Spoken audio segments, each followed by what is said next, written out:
Yo tout le monde, bienvenue sur la chaîne de Léo et Max. On se retrouve pour du coup le 8ème épisode, c'est ça? Ouais, de Kimetsu. Kimetsu no Yaiba. Puis il faut se remettre de ses émotions. Ouais. Demon Slayer, bah oui, parce que pareil. l'épisode se termine quand même de manière assez... Illégal, c'est beaucoup cher. Pour moi, c'est pas normal de faire ça, franchement. Moi j'ai fini mon épisode, frère. J'étais comme ça, j'étais à fond, vraiment. On va vous expliquer pourquoi, parce que c'est le but de cette review. Puis on va structurer comme d'habitude. L'histoire, animation, réalisation, bande-son, conclusion. Je finis mon épisode. Je suis quelqu'un, je veux dire, je suis gentil dans la vie. Moi je regarde ce qu'on me donne. L'épisode, j'étais comme ça, j'étais à fond. L'épisode se termine, je fais mais putain, mais non, c'est illégal de faire ça. Ça a été mon ressenti spontané. Bah ouais, Et je reste. Le cliffhanger est bien parce qu'on est sur le climax de l'épisode. D'ailleurs, épisode certainement climax du combat, hein, je sais pas, mais je pense. Parce que vu la qualité, on en reparlera tout à l'heure, c'est assez ouf. Épisode qui aussi fait intervenir les autres, hein, comme Gyutaro les appelle les sbires, les fameuses sbires de Uzui, c'est-à-dire Inosuke et Zenitsu qui interviennent, et on a Tanjiro qui entre de nouveau en combat après avoir mis du coup Nezuko en mode Nezuko Child, taille minuscule, limite c'est une poupée, tu sais le Hinamatsuri au Japon, c'est la fête des poupées pour les petites filles. Tu pourrais l'exposer comme ça en Hinamatsuri. Donc, si voilà, tu es une petite fille ou tu as une petite fille, tu pourrais lui offrir cette Nezuko. Tanjiro, lui, bon, il la cache parce que ça a une grosse valeur. Hein, il préfère la planquer dans son placard. Placard transportable, du coup. Et il arrive en combat. J'ai envie de dire, il est même désavantagé. Hein, parce que Inosuke, Zenitsu, ils sont chauds. Ils se sont juste battus contre des rubans, hein. Donc eux ils sont en pleine forme, ils sont en pleine patate, en pleine bourre. Par contre Tanjiro il est épuisé, il a l'épaule ensanglantée, le bras parcousu, il a un cartable dans le dos, je te laisse imaginer le poids. C'est pas Uber Eats, hein. C'est compliqué. Non, il est pas en train de livrer de la bouffe à Daki et son frère, hein. Non. Il y a une petite sœur dans la cabine, là. Ouais, là c'est pas le gars le plus avantagé du game. Uzui ne le sera pas non plus puisqu'il est empoisonné, même s'il fait le show tout le long de l'épisode, on voit quand même que le poison prend petit à petit sa place au sein de son corps. Donc il y a un timing, il y a un enjeu déjà de mort, oui, puisque Kimetsu no Yaiba n'a pas pour vocation de ne pas tuer les persos s'il y a besoin. On l'a vu avec Rengoku, je veux dire. Donc à un moment donné, on peut... Nous, on est animé only, hein, d'accord. Donc on n'a pas lu. Donc on peut s'imaginer qu'il peut leur arriver quelque chose. Peut-être pas forcément Tanjiro qui est le héros, mais Uzui n'est pas à l'abri. Donc... Ah ouais, c'est vrai. Parce que dans cet épisode, j'ai eu cette sensation-là que Uzui n'était vraiment pas à l'abri. Parce que le truc du poison... Ça a beaucoup joué quand même. Dès le début de l'épisode, t'es plongé dans un truc où tu te dis faut que Tengen ou Uzui, que peu importe comment tu l'appelles, termine ce combat rapidement, parce que sinon tu sais qu'il va être envahi par le poison et ça va être plus compliqué de lutter, il va être affaibli et il risque d'être la cible facile de ses adversaires. Et c'est ce qu'on a en fin d'épisode en fait. Le gars, tu vois bien que même s'il résiste et qu'il veut faire les trucs avec panache comme il dit, hein, Hadeni Yaro, il va pas pouvoir continuer longtemps, hein, parce que... Et tu comprends aussi comment ils ont pu tuer des lunes aussi facilement, les deux là. Des lunes, des piliers. Des piliers, tu vois, ouais. Je fais la version. C'est des lunes. Mais ouais, non, mais ouais, des carrément, piliers. parce que c'est des ouf, hein. Le frère 15, elle 6 je crois, ou 7, 6 je sais plus, enfin bref c'est énorme, ils sont en plus de 20 à eux deux, ça se comprend parce qu'ils sont d'une agilité et d'une puissance inouïe, et quand ils combattent à deux, de toute façon on le voit dans cet épisode, c'est juste incroyable, la symbiose, la synchronisation de ces deux frères et sœurs, là, de ces lunes ou 7 lunes, c'est un ensemble, on a la confirmation que il faut bien leur couper la tête de manière synchronisée pour en venir à bout. Du coup, théorie de la dernière vidéo validée, hein. Et je me suis dit, ça valide aussi mon autre théorie, c'était que ça allait se scinder en deux et que tu allais avoir les pourfendeurs qui allaient s'occuper de Daki, tandis que Uzui serait opposé à Gyutaro. Et de toute manière, c'était une nécessité. Par contre, je voyais peut-être pas Tanjiro essayer de venir en aide à Uzui parce que je me disais il allait être une gêne. Pourtant, il le fait quand même dans cet épisode. Et en fin d'épisode, il est proche quand même de couper la tête à Gyutaro. Putain, ouais. Bon, il va pas le faire, hein. Ça se termine sur ça. Non, donc, il va y avoir un plot twist, je pense. Mais vu comme Gyutaro est content en plus, ça m'étonnerait, tu vois. Ouais, on est à ça, je pense. On est à ça, mais ça sera pas suffisant, je pense. Pas pour là, c'est trop. Ouais, on le sent. Et en début d'épisode aussi, je voulais revenir sur un truc qui était important parce qu'on est revenu un petit peu aussi sur le background de Zui Tengen. Donc c'était intéressant de voir sa mentalité, en quoi il est différent en tant que ninja, le fait qu'il avait 15 frères et sœurs et que il en restait plus que 2, lui et son petit frère, puisqu'ils ont subi un entraînement de fou furieux, et que son frère ressemble au père qui leur a fait à tous subir cet entraînement. Donc ils se ressemblent comme 2 gouttes d'eau, même façon de penser, et du coup ils sont très hautains. Les femmes c'est des objets, sont là que pour enfanter, pas d'estime pour les gens, enfin c'est très très froid quoi. Donc, on a vraiment une opposition, le froid d'un côté et Zui Tengen qui est à l'opposé de tout ça, qui est plutôt quelqu'un de chaleureux et aux antipodes. Donc on la sent un peu venir cette opposition, cet affrontement des 2 frères. Je sais pas comment toi tu l'as vécu, mais moi je l'ai pas vécu comme ça. Moi, je l'ai pas vécu comme quoi il allait avoir un combat des 2 frères, hein, que je l'ai pas vécu en mode Naruto Sasuke, hein. Et je l'ai vécu, même s'ils sont pas frères, mais ils sont frères pour eux dans leur tête. Je l'ai vraiment vécu en mode Tengen, de la même manière que Rengoku. Il va être opposé à un membre familial sur le plan psychologique, des valeurs, de la réussite et de qu'est-ce qu'un bon pilier. Et il va surpasser son opposé en faisant les trucs à sa manière et certainement mourir, hein, peut-être. Je sais pas s'il va mourir, mais en tout cas, la scène post-générique, j'espère que vous l'avez vu, regardez-la maintenant si vous ne l'avez pas vu. Généralement, on a des petits gags en fin d'épisode, vous savez, avec les personnages à moitié en SD, etc., avec des têtes de cassos. Là, c'était pas franchement marrant, hein. Ça rejoignait vraiment ce qu'on avait dans l'épisode. Il y avait Rengoku du coup qui parlait à Uzui. Rengoku sous forme de fantôme qui lui disait non t'inquiète t'es beau gosse et tout, t'as pas à croire que... Enfin beau gosse, t'es un bon pilier, t'es un bon gars, t'as pas à croire que t'es pas à la hauteur, etc. Ça sent pas bon. Il dit protège les gosses. Ouais, ça sent pas bon. Donc, et puis, dernier point avant de passer à la bande son que je voulais souligner, c'est qu'à un moment donné, quand justement il y a Gyutaro qui s'excite, hein, encore une fois, il fait ouais vas-y c'est bon, encore la jalousie extrême de ce gars-là, et qui justement en vient à dire on sent un don et tout, c'est bien, et que du coup Uzui s'énerve à ce moment-là et qui dit moi j'ai un don.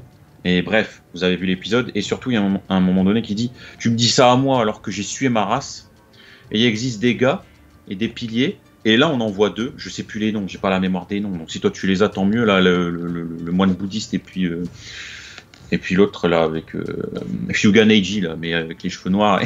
Je sais plus leur nom. Et justement, on nous dit, il y en a qui sont incroyables et limite tu sais pas quoi dire en parlant justement de l'aveugle des montagnes. Et d'autres qui sont devenus piliers en 2 mois. Et là, je me dis, waouh, il y a encore du lourd qui va nous attendre niveau pilier, je sens. On a eu un micro teasing là. Mais il nous les tease bien.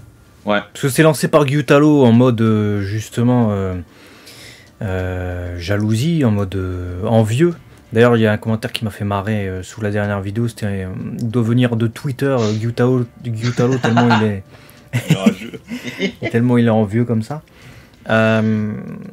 Et c'est bien lancé et c'est bien teasé de la part d'Uzui. Parce que lui, en fait, on comprend que c'est l'effort.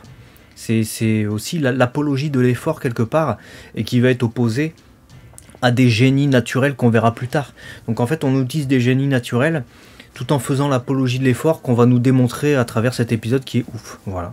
Donc, j'ai bien aimé cet équilibre. Et en parlant d'équilibre, on arrive sur la bande-son. Explosive comme l'épisode. Hein, ça part dans tous les sens. Je crois que c'est le mot-clé explosif. C'est... l'impact des seiyuu, l'impact des bruitages, de la musique, de l'ambiance, je n'ai rien à dire. T'es plongé dedans, tu t'arrêtes pas avant le générique. C'est incroyable, incroyable d'être comme ça. Il y avait longtemps que j'avais pas vécu un épisode où vraiment, à partir du moment où très rapidement tu rentres dedans, t'en ressors pas. Imperturbable jusqu'à la fin. Et c'est la fusion de plusieurs choses, hein. Le scénario avec l'histoire qu'on vient de dire, la bande-son qui est extraordinaire et l'animation-réalisation qu'on va évoquer sous peu.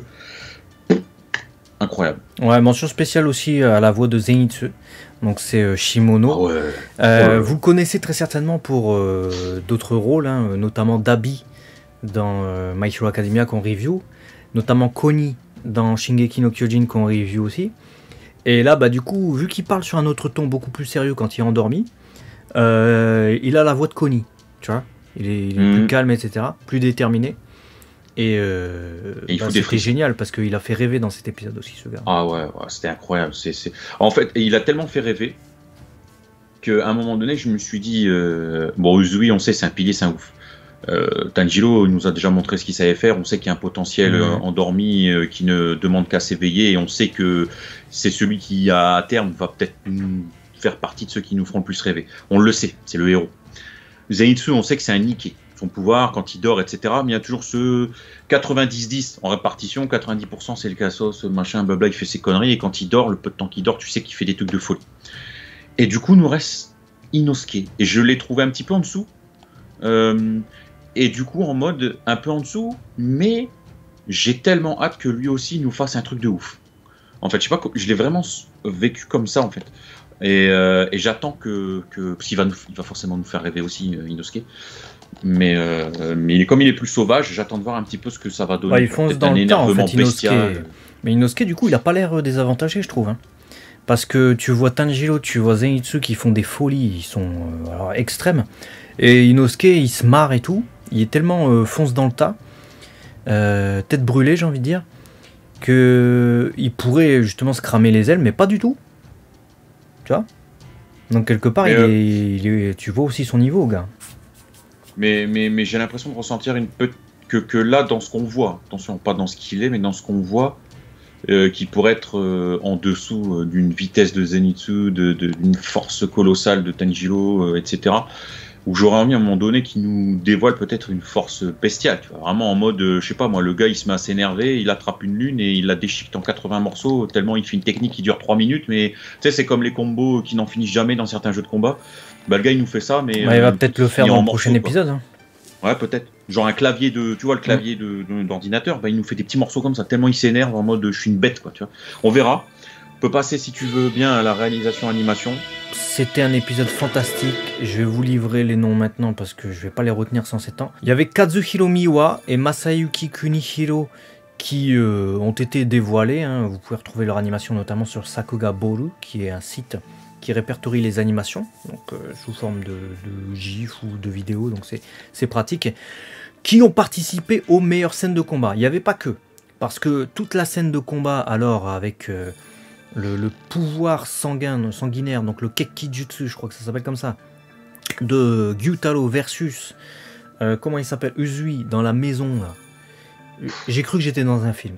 C'est ça. J'ai vu ça, je me suis dit, c'est la même qualité qu'un film d'animation de très très haut level. Et on est sur une série télé. Et on est sur une série télé, c'est ça qui est incroyable. C'est que déjà le film, Le Train de l'Infini, n'avait pas... comment dirais-je, il était dans une qualité logique, et même on en attendait limite un peu plus, parce que, comme tu l'as dit, c'est un film, et donc ils ont un peu plus de temps pour le réaliser. Il y a souvent des grands artistes qui travaillent dessus, et c'est souvent, normalement, une qualité exceptionnelle. Et déjà, on avait dit, en ce début de saison 2, on n'avait pas vu de fracture visuelle entre la saison 1, ce film, et la reprise de la saison 2 effective. Je parle pas de l'adaptation du film en série, je parle vraiment à partir du moment où on s'est dit, allez, on commence la saison 2, on s'était déjà dit, putain, c'est propre, c'est que la série, voilà, la saison 2, elle jouit d'une certaine qualité. Et là, je me suis demandé ce qui m'est arrivé, en fait, en regardant cet épisode. Et là, en fait, ça m'a fait penser à énormément de choses. Ça m'a fait penser même à Dragon Ball, là, qui change de façon d'animer avec le nouveau film. Je fais un aparté, mais qui disent, bah, on sait pas trop ce qu'on peut faire de plus, donc, bah, du coup, on va changer de technique. Là, ils changent pas de technique. Mais t'es sur ton fauteuil, tu bouges pas et tu t'en prends plein les yeux. Et quand c'est terminé, tu te dis, qu'est-ce que je viens de vivre? Qu'est-ce que je viens de vivre? En termes d'animation, c'est incroyable. Parce que vous imaginez pas le nombre de dessins qu'il faut pour des scènes pareilles. C'est incroyable. Les animateurs étaient enchaîné. C'est le plus bel épisode pour l'instant de tout Kimetsu, hein, depuis le tout début même de la saison 1. Hein. Ah ouais. Très bon. Je sais pas comment. Je sais même pas s'il n'y avait pas eu de la CGI dedans. Il y a eu des moments. Oui, il y a eu de la CGI. Tu remarqueras les rubans qui passent au premier plan pendant qu'il y a des scènes d'animation 2D sont en CGI. Sont en CGI, ouais. Tu vois, quand tu as tous les hobbies d'Aki qui viennent pour essayer aussi de piéger Sanjiro. C'est tout ça qui est en CGI. Et pourtant, ça reste propre parce que ça vient un peu comme un accompagnement autour de la 2D. C'était même pas forcément nécessaire, tu vois. Mais ça apporte un effet spatial parce que c'est pas moche, ça va vite, c'est très dynamique, c'est très fluide. Tu dis que ça apporte un effet spatial. J'ai même envie de dire c'est ça qui est fou. Parce que la CGI, faire un effet spatial, c'est pas compliqué. T'as modélisé le truc, tu tournes la caméra en quelque sorte, les angles et ensuite t'animes ton machin. Alors que la 2D, c'est du dessin. Donc ressentir cet effet spatial avec la 2D, truc plat, hein, je rappelle, faut que l'animateur il sache se repérer suffisamment dans l'espace, même avec ce qu'il va y avoir au premier plan, etc. Et bouger et changer tous les deux plans de perspective. C'était incroyable. Et réalisation, alors, elle est magnifique parce qu'il faut savoir que tu as les dessins, mais les dessins sont noir et blanc. À la base, les animateurs ils dessinent en noir et blanc. Donc la réalisation, réussir à mettre tous ces effets d'impact de couleur, parce que avec le Kekkijutsu, tu as cet impact rouge à chaque fois, tu as des traits rouges vifs qui viennent exploser et se confronter aux lames de Zui. C'est magnifique. Il y a toutes les couleurs en fait, tu as du rouge, du orange, tu avais du bleu,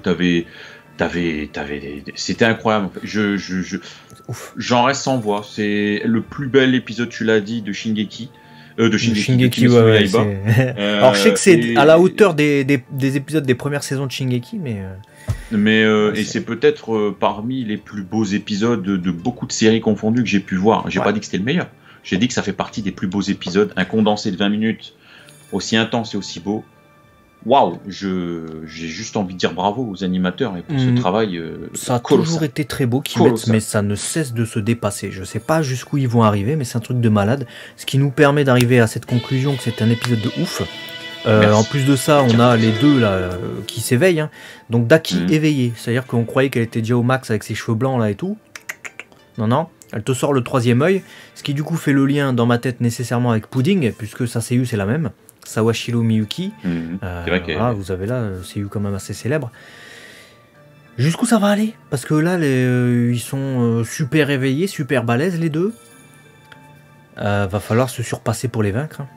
Hein. Ouais. Après, je sais pas si c'est réellement un éveil ou si c'est leur façon à eux de combattre avec le frère qui. Parce que le frère, du coup, il lui manque un œil, il ne combat qu'un seul œil, et son œil est parti chez sa sœur.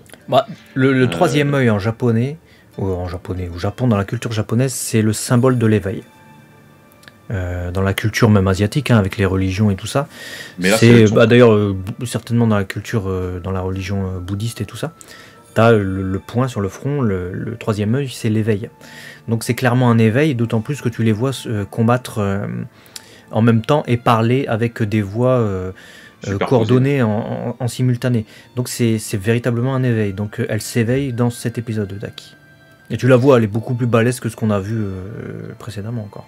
Mais c'était ouf. J'ai juste envie de dire merci pour cet épisode. Et puis tu vois, regarde, elle utilise aussi le même pouvoir que son frère, c'est-à-dire qu'avec son Kekkijutsu, elle utilise à la base le Obi. Là, elle mêle ça avec des lames de sang. T'as vu? Ah, c'était. Donc ils sont vraiment, ils sont là, ils sont à leur maximum, je pense. Là, ça coupe. J'ai envie de dire, ça coupe. Donc, espérons que les têtes soient coupées aussi. Dites-nous dans les commentaires ce que vous avez pensé de cet épisode. Je pense que là, on tient une pépite de Kimetsu no Yaiba. Incroyable. Partagez cette review pour que tout le monde puisse donner son avis sur cet épisode d'une grande qualité. Et abonnez-vous si ce n'est pas déjà fait, parce que voilà, on sera là chaque semaine pour découvrir ça. Apparemment des tueries pareilles. Et on n'a pas parlé de l'intervention de Hinatsuru, je crois qu'elle s'appelle comme ça, la femme de Zui. Qui, alors je l'ai vu intervenir, j'ai fait, mais qu'est-ce que tu fais? Et puis en fait, Zui s'en est battu les steaks, il l'a foncé dans le tas, dans les kunai, quoi. Ouais. Finalement, son intervention, elle est bien pour créer une brèche chez Gyutaro, et elle a réussi, finalement. Ouais, mais c'est vrai que elle peut tout aussi gêner Uzui en fait, et c'est ce qui est vraiment arrivé, mais du coup il a joué le jeu, il est allé dans le tas et quitte à se blesser. Voilà, Ouais. bref. Après, je épisode pense de qu'il a malade. compris, il sait que les kunai sont faits à base de glycine, et Ouais. il s'est dit, moi, au pire, je serais blessé, mais je sens pas la douleur, Mm. pas autant que quelqu'un de Bah, et en normal. plus Mais par certainement contre, moins avec le poison. Hein. ouais, c'est ça. Mais par contre, ça va peut-être me permettre de lui couper des membres. Et d'ailleurs, on le voit, il en profite direct pour lui couper les jambes. Donc, ça sera un atout. Parce que Yutaro dit, je peux pas faire repousser mes membres. Donc, ils étaient vraiment. Il y avait vraiment un revêtement spécial, certainement à base de glycine. Donc, finalement, c'est bien joué. Ouais, la Et ça glycine prouve qui aussi- éloigne Léonie, hein, on rappelle dans Kimetsu. Ouais. Et j'ai trouvé en fait que ça prouvait qu'il y avait une certaine complicité entre lui et ses femmes, parce qu'il a compris, je pense, sans vraiment lever sa tête ou vraiment savoir. Il s'est dit, il y a des kunai, c'est voilà, je sais ce que c'est, je sais qui c'est, je sais comment, je sais pourquoi. J'ai pas besoin de réfléchir 107 ans à ce que je dois faire. Ouais, c'était génial. Qu'est-ce que vous voulez qu'on vous dise? Bon, allez, on se retrouve la semaine prochaine du coup pour un autre Et la épisode de semaine Kimetsu, c'est dès demain normalement pour une nouvelle vidéo, et à très vite sur la chaîne 2. Léo et Max, des bisous. À la prochaine. Ciao.